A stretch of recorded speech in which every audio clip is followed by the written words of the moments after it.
बिस्मिल्लाहिर्रहमानिर्रहीम। भारत के तेवर देख के पाकिस्तान ने अपना फैसला बदल लिया।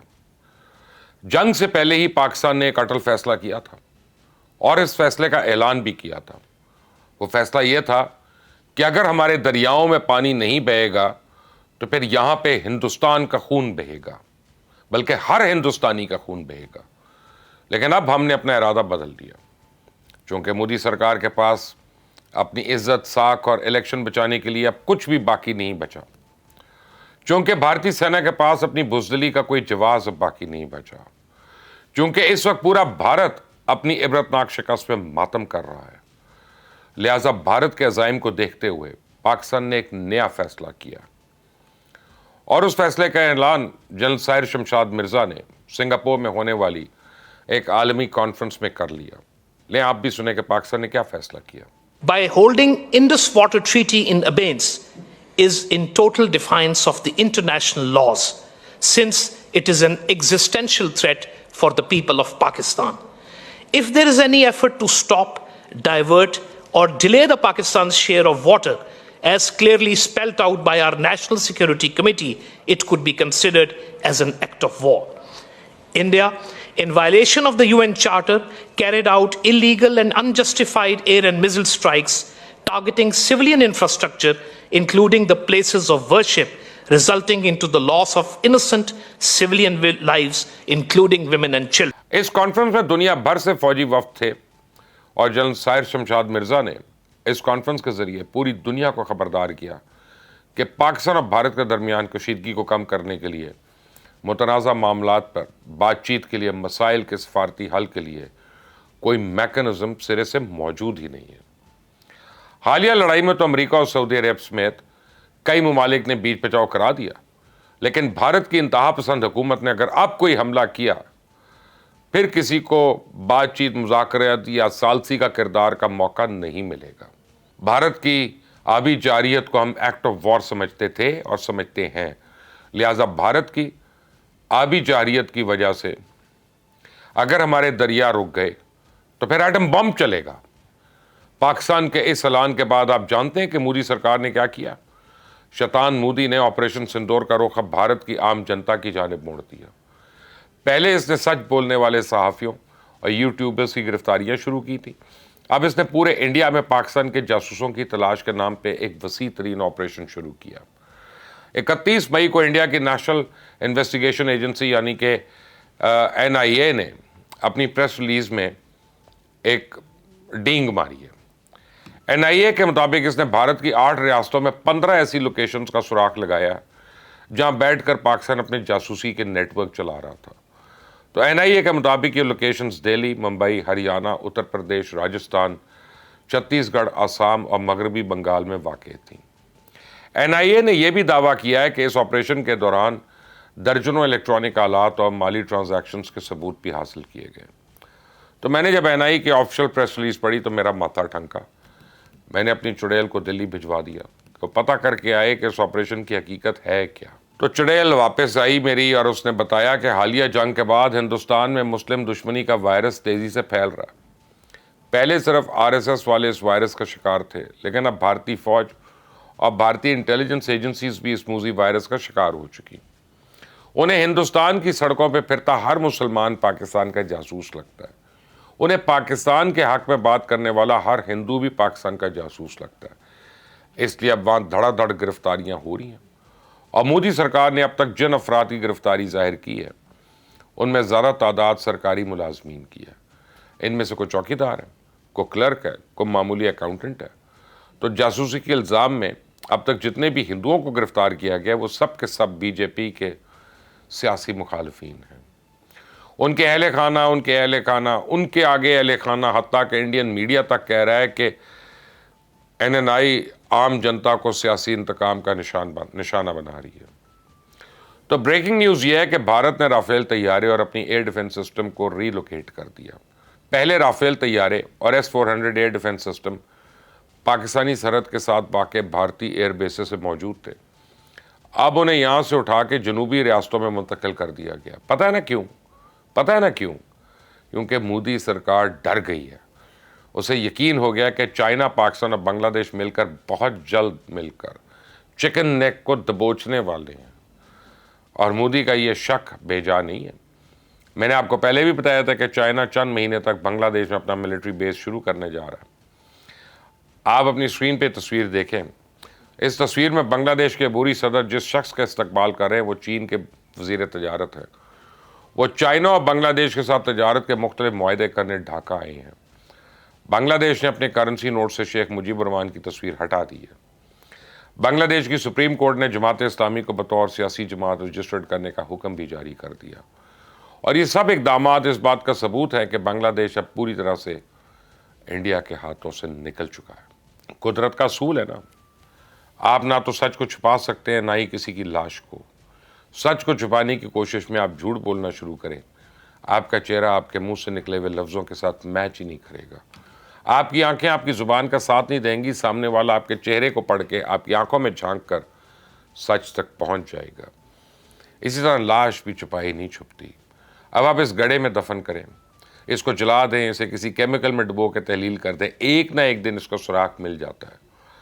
तो भारत आजकल इसी परेशानी से दो चार है। भारत को पूरी दुनिया से ये सच छुपाना है कि वो पाकिस्तान से बुरी तरह हार गया। इस सच के साथ साथ इसे अपने 7 फाइटर जेट्स तैयारों की लाशें भी छुपानी है। आपने यकीनन एक ज़रबल मिसाल तो सुनी होगी ना कि कसियानी बिल्ली खंबा नोचे। अगर आप इस मुहावरे की अमली तस्वीर देखनी चाहते हैं तो फिर आप इंडिया के जनरल्स के बयानात सुन लें। अभी मैं आपको सुनवाता हूँ कि 12 मई को एयर मार्शल A.K. भारती ने किस तरह अपने 7 तैयारों की लाशें छुपाने की कोशिश की।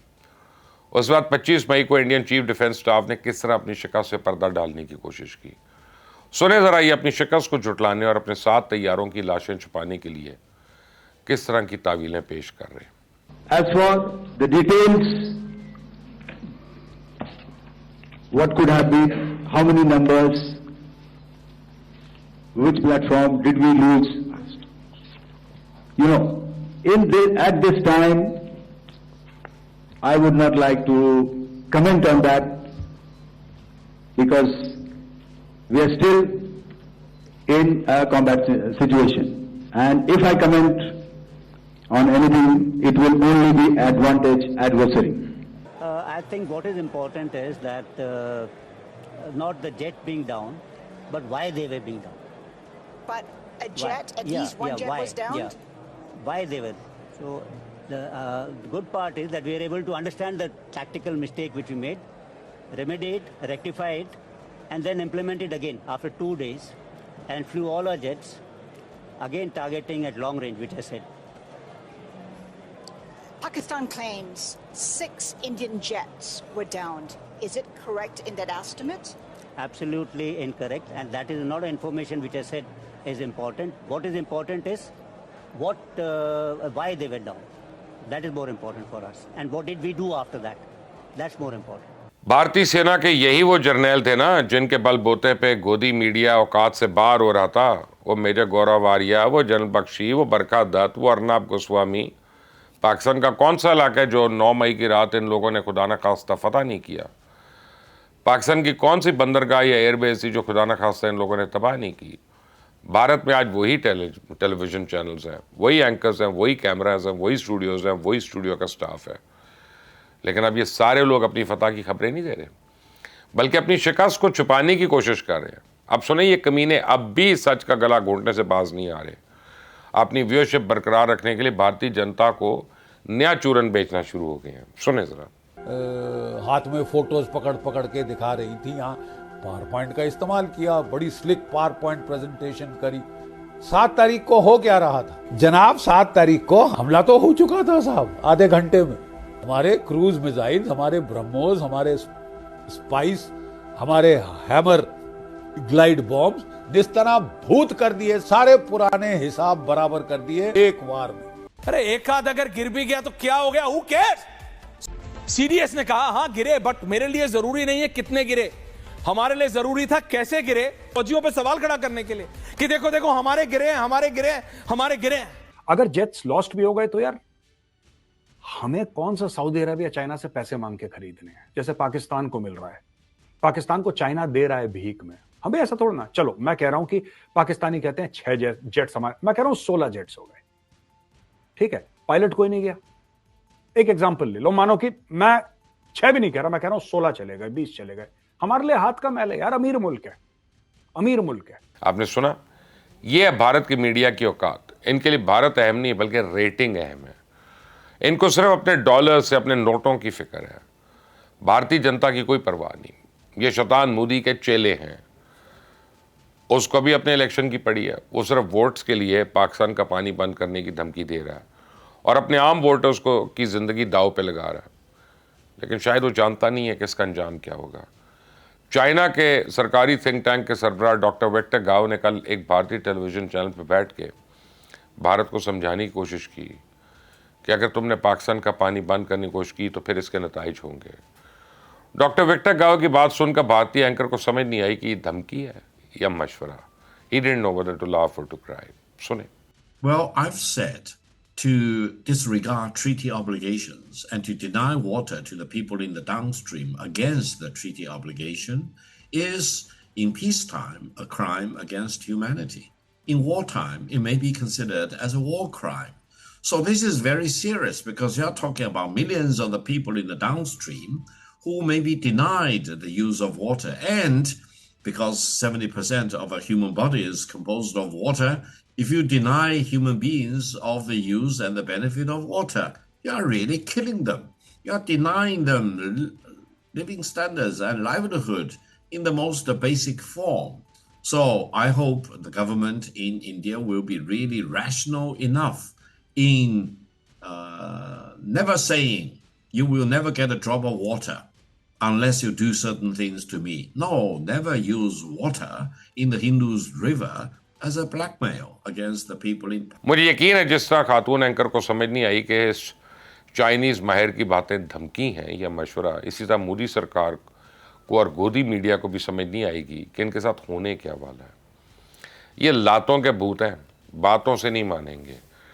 पाकिस्तान ने अब हतमी फैसला कर लिया है कि अगर भारत ने दहशतगर्दी के किसी वाक़े को जवाज़ बनाकर हमला किया, अब अगर भारत ने सिंध तास मुआहदे को मुअत्तल करने की कोशिश की तो फिर वो होगा जिसका तसव्वुर इंडिया भी नहीं कर सकता। भारत वालों, शैतान मोदी की बातों में मत आओ, पानी को बहने दो, दरियाओं को चलता रहने दो। दरिया रुक गए तो फिर एटम बम चलेंगे, बार बार चलेंगे, इंडिया तबाह हो जाएगा, उसका नामो निशान मिट जाएगा।